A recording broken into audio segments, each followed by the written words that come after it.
Добър ден! Следобедът у нас ще е по-поносим в планините и край морето, където няма да е толкова горещо. В низините и равнините за пореден ден температурите ще превишават 30 градуса, като най-топло е времето в Сандански, където максималните стойности са около 35 градуса. Времето ще остане предимно слънчево, с краткотрайни заоблачавания на централните и източните райони от Дунавската равнина, както и по билото на Балкана. Ще продължи да духа до умерен вятър от изток. По Черноморието също ще е предимно слънчево, с краткотрайни заоблачавания. Температурата на въздуха ще бъде в границите от 27 до 29 градуса, а тази на морската вода е от 23 до 26. Ще духа до умерен вятър от изток-североизток. Вълнението на морето ще бъде умерено. За разлика от нашата страна, където налягането остава високо, в Централна Европа то ще се понижи и там се очакват най-интензивните валежи на континента. Ще превали и във Франция, както и на места в Украйна и Русия. Дневните температури в източна и южна Европа ще са от 28 до 33 градуса. С около 10 градуса по-ниски ще бъдат максималните в северозападните райони. В тази част от континента се очаква и ново захлаждане в края на седмицата, а в останалите райони температурите ще останат по-високи от нормалните. До края на работната седмица времето у нас ще остане лятно. Ще бъде предимно слънчево, а повишението на температурите ще продължи. В петък в крайните югозападни райони максималните ще достигат до 36-37 градуса. В неделя и понеделник над северна и западна България ще има повече облаци и на места там ще паднат краткотрайни валежи, придружени и от гръмотевици. Такова време ни очаква хубав следобед.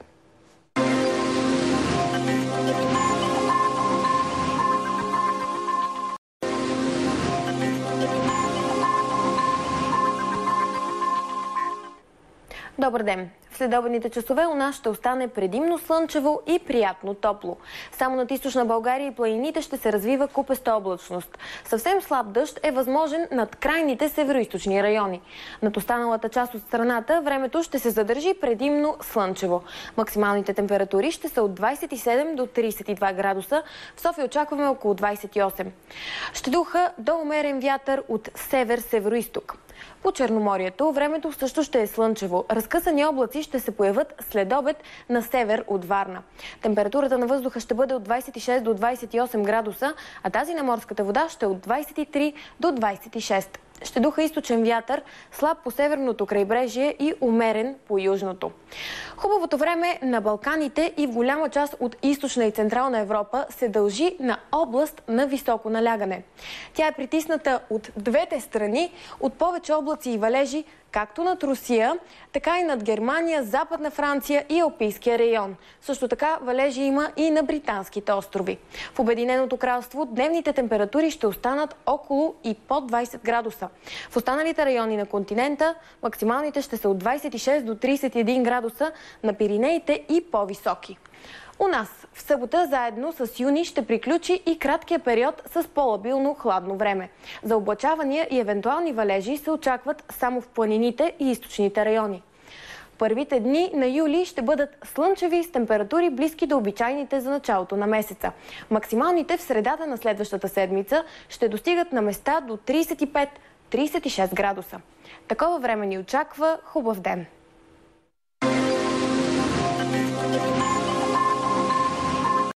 Добър вечер! И през сутрешния ден всички, които търсят малко повече прохлада, могат да я намерят само в планините и край морето. В останалата част от страната отново ни очаква предимно слънчево и топло, а след обед горещо време. Купеста облачност ще има след пладне над североизточните райони и планините, но валежи не се очакват. Максималните температури ще са между 30 и 35 градуса.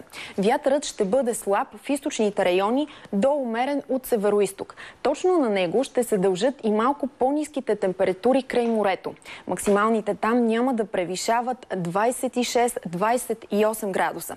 Времето остава слънчево с незначителна купеста облачност по северното крайбрежие след обед. Морската вода е с температура 24-26 градуса.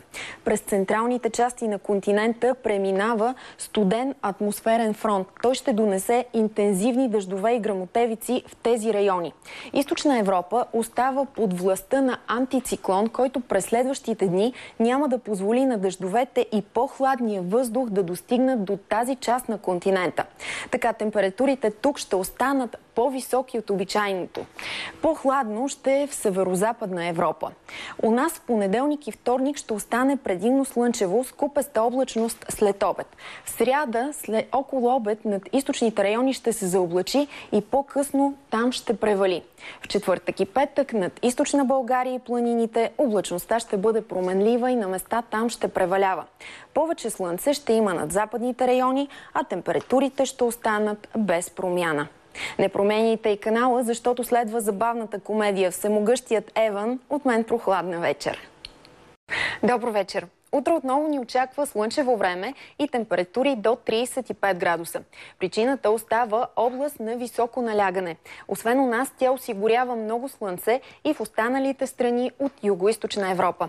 Слънчево ще е на Пиринеите и Апенините, а повече облаци и валежи ще има в централните и северозападните райони от континента. Естествено, не можем да пропуснем и финалът на Европейското първенство по футбол, за който времето е осигурило прекрасни условия. Очаква се безоблачно небе и температура около 17 градуса. Страстите на терена обаче ще са доста по-горещи. Горещо ще е през следващите дни и в по-голямата част от континента. Ще се пренасят по-топли въздушни маси от Средиземноморието, които няма да успеят да достигнат единствено до северо-западна Европа.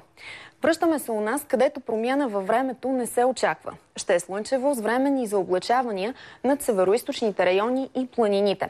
Максималните температури ще са между 30 и 35 градуса, а североизточният вятър, който утре ще бъде доумерен, ще прави тези температури малко по-поносими.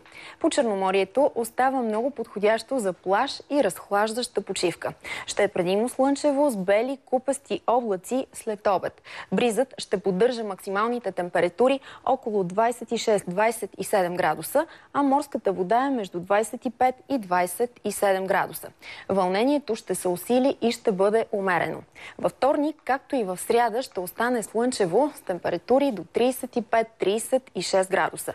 В четвъртък над източна България и планините облаците ще се увеличат и в следобедните часове на места там ще превали. Подобно ще е времето в петък и събота.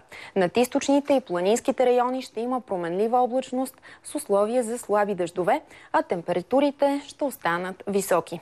Сега и градусът на напрежението остава висок, тъй като започва екшенът Транспортер 3. От мен прохладна вечер. Добър ден! До края на днешния ден времето в страната ще остане предимно слънчево и топло, а на места даже и горещо. Ще се появят купести облаци над североизточните райони и планините, но те няма да донесат валежи. До умереният североизточен вятър ще прави температурите малко по-поносими. Очакват се максимални стойности от 30 до 35 градуса, в София около 31.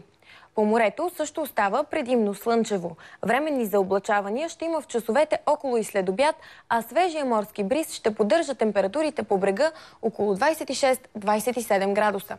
Морската вода е между 25 и 27 градуса, а вълнението днес ще бъде умерено. Освен у нас, слънчево и топло ще бъде в цяла Югоизточна Европа. Причината за това е област на високо налягане в тази част на континента. Много слънце ще има и на Пиринеите и Апенините, а повече облаци и валежи се очакват в Централна и Северозападна Европа. Там остава и най-хладно, а на юг и изток дневните температури ще бъдат около и над 30 градуса. У нас във вторник, както и в сряда, ще бъде предимно слънчево с температури до 35-36 градуса. В четвъртък над източна България и планините облаците ще се увеличат и следобедните часове на места там ще превали. В петък, както и в събота, над западните и централните райони ще има повече слънце, а в планините и на изток ще има променлива облачност с условия за слаби дъждове. Температурите ще останат без съществена промяна. Такова време ни очаква. Хубав ден на всички!